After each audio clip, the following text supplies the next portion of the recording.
আমার আব্বা কৃষক ছিলেন, যদি আমিও এখন বক্তা, কিন্তু বাবা তো কৃষক ছিলেন। এখন আমাদের জমিনে ধান হয়, পাট হয়, রবি শস্য হয়।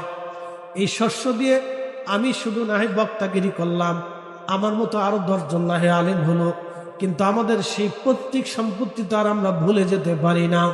সেই কৃষি ক্ষেত খামার তো এখনো আছে।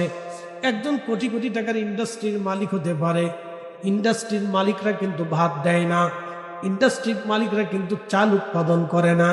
তারা এই কাপড় উৎপাদন করে, ঘড়ি নির্মাণ করে, চশমা বানাইতে পারে, ইলেকট্রিক জিনিস বানাইতে পারে, কিন্তু চাল উৎপাদন যারা করে, মানুষের মুখে যারা খাবার তুলে দেয় তারা হলো কৃষক।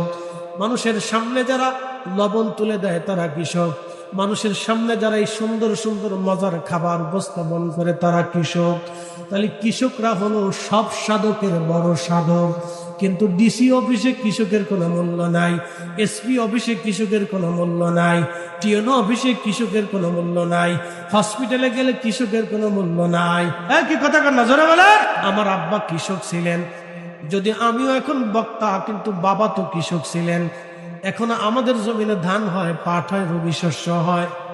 এই শস্য দিয়ে আমি শুধু না হয় বক্তাগিরি করলাম, আমার মতো আরো 10 জন না হয় আলেম হলো, কিন্তু আমাদের সেই পৈতৃক সম্পত্তি তো আর আমরা ভুলে যেতে পারি না।